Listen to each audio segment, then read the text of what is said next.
د قرآن عظیم الشان یو آیت کریمه دا ما تلاوت کو.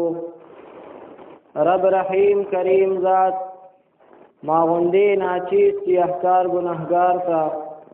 لگ وقت مختصر الفاظو کی دا صحیح وینا تاستا صحیح دا اوریدو بیا منطولو تور باندے دا عمل کولو توفیق تیرا نصیب کی. محترم ورونو، انسان تا اللہ ذوالجلال دمر لوی مقام چه ورکڑے دے، دمر لوی مرتبه چه ورکڑی دا، دمر برتری او بہتری ورل ورکڑی دا، دمر لوی عظمت او شرافت چه ورکڑی دے، او په تمام کائناتو باندې د سرداری او مشری ورکړی دا. دا تمام کائنات، تمام مخلوق، نور سپوږمۍ، ستوري، غرونه، سمندرونه، ونې بوټي، تمام کائنات، دا تمام مخلوق د خدمت کوي او د مخدوم دی او فرشتو د پاره د مسجود دی. زمون بابا ته فرشتو سجده وکا، دومره لوی مقام او مرتبه چې ورکړی دا. محترم دا صرف د قرآن په وجه باندې ورکړی دا. که چېرې دغه قرآن د انسان نه لرې کې، نه دی اوچت دی، نه دی اشرف دی، نه دی غوره دی. ځکه د کومو خلکو چې قرآن باندې عمل نشته، الله ذوالجلال فرمایي اولئک کالانعام بل هم اضل، دا زناور دي. بل هم اضل، بل الله وی نه زناور به تخی، بل هم اضل، قسم دې چې د زناور نم بدتر دي. تا ته بخکاریږي انسان لاس بیدوي، خپې بیدوي، خوراک بکئی، تلل بنیخ کئی. الله ذوالجلال فرمایي بل هم اضل، الله وی زما په نظر کې قسم دې د څاروي نه بدتر دی. نو انسان ته الله ذوالجلال دا دومره لوی مقام، مرتبه، برتری او بهتری او چتواله، عظمت او شرافت چې ورکړی دی، دا د دې قرآن په وجه ورکړی دی. الله ذوالجلال ورته وایي زما او ستا یو بل د راز مجلس دی، زما او ستا د محبت او د الفت خبرې دي. ته به یاره ګورې بل چا سره دوستی نه کې او زه به هم بل چا سره نه کوم. زما ته او ستا زیما، دا غرونه دا ستا دي، دا سمندرونه دا ستا دي، دا اسمانونه، انور، سپوږمۍ، ستوري، هر څه ستا دي. قربان تا ته مې پیدا کړي دي. د کوم څیز چې تا ته ډېر ضرورت دی مې درته بالکل مفت درکړی، 1 روپۍ درنه نه اخلم. ټوله ورځ او ټوله شپه زما هوا، زما سا، زما اکسیجن استعمالې، 1 روپۍ درنه نه غواړم. دا د تم نه وام چې ګنې تا ټوله ورځ او ټوله شپه زما هوا، زما سا، زما اکسیجن استعمال کړ، نو ګنې یو 2 رکعاته مې در باندې دې فرض کړ. الله ذوالجلال وایي نه، فرض کړي مې نه دي. که زړه دې خو او د شکریې دې ادا کړ، ما ته په ډېر څه منظور دي. که دې ادا نه کړ، ما نیولې نه، دا ما هسې درکړل. دا اوبه څومره قیمتي شی دی. الله ذوالجلال وایي دا تا ته زه څه کوم، اوبه زه اسمان څه کوم چې ته نه وې، ما اسمان څه کولو. دا مې تا ته ساتلی دي او په دې ځمکه کې سټور مې ساتلی دي. خرابېږي نه،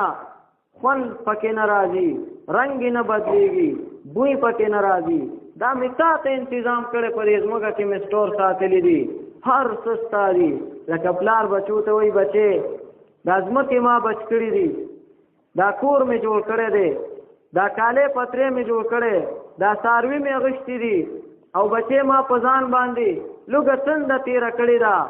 سختۍ تکلیفونه مې تېر کړي دي، پردو وطنونو کې مسافرۍ مې کړي دي، په ځمکه خوبونه مې کړي دي، د خلکو نوکرۍ، د خلکو خبرې مې وړي دي. دا هر څه بچې دا تاسو ته زه څه کومه؟ دا جیداد دا ستاسو دی، دا کور ستاسو دی، دا پټې او کټې دا هر څه ستاسو دي،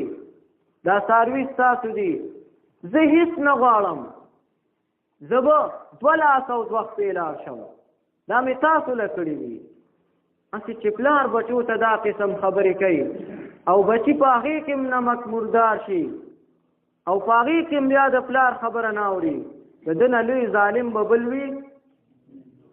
الله ذوالجلال وایي دا اسمانونه دا ستا دي،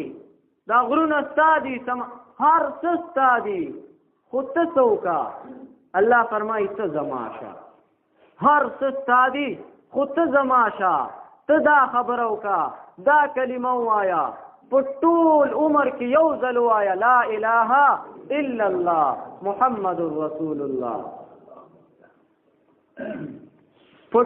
اتیا کال عمر دی دی اتیا کال کې یو ځل ستا د خولې نه ووتل تا ووایې لا اله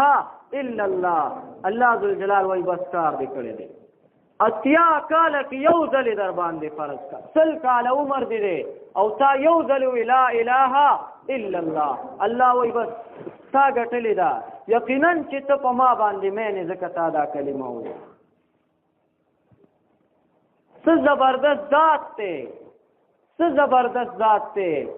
خو افسوس دا دی موږ ډېر نمک حرام یو موږ د الله ذوالجلال خورو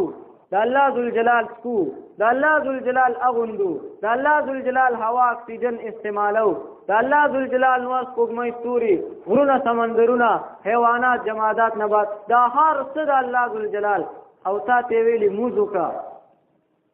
تا سره د مونځ موقع نشته یو جمعه او بله جمعه راځي یو اختر او بل اختر راځي اسی محترمو چې الله ته مخامخ شو په کومو سترګو به الله پاک سره الله ذوالجلال وایي بدن مې درکړی خورو او رب راکړی دی خوراک مې درکړی او څښاک مې درکړی او کور مې درکړی بچي مې درکړي جایداد مې درکړی ګاډی او دا هر څه مې درکړي او رب هر څه دی ښه نو ته چې نن رالې تا ما ته څه راوړی ما او تا به څه وو ما او تا به ته د خپلې بې حیایۍ ښو ما او تا به ته د خپلې فحاشۍ غوریانۍ چې ربه ما دا کړي دي ټوله شپه په کومو سترګو به الله پاک سره ملاویږو اسې محترمو تاسو سوچ وکړه ټوله شپه الله سحر اذان کیږي الصلاة خیر من النوم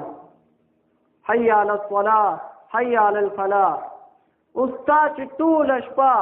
هغه ګندګیرۍ بې حیایۍ فحاشۍ غوریانۍ ته هغې ته تا ټوله شپه شوګیره کړې ده او دغه وخت کې ایله ته په خوب باندې ورلې ته بیا مونځ ته راځې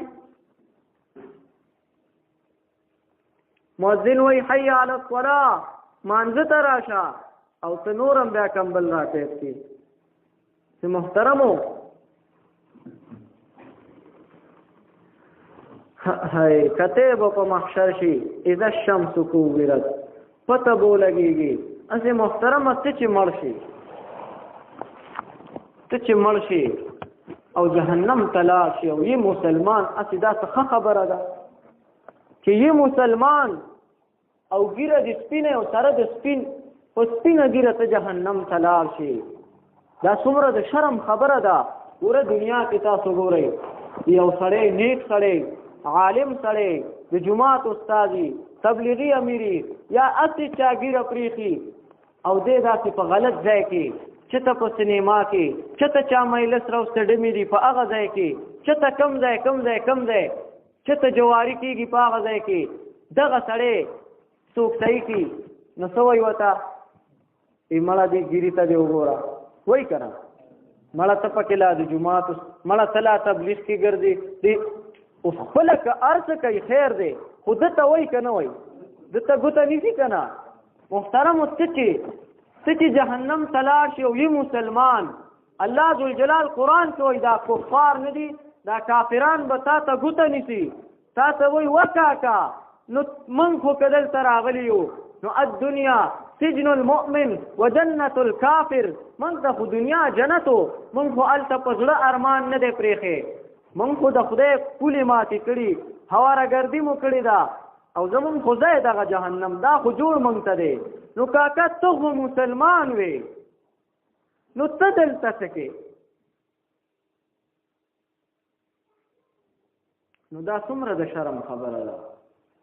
الله ذوالجلال اوس نه قرآن کې دا خبرې کړي خو موږ سترګې پټې کړي دي ګورو نه راخلو نه وینو نه او دا سترګې به الله ذوالجلال وایي فکشفنا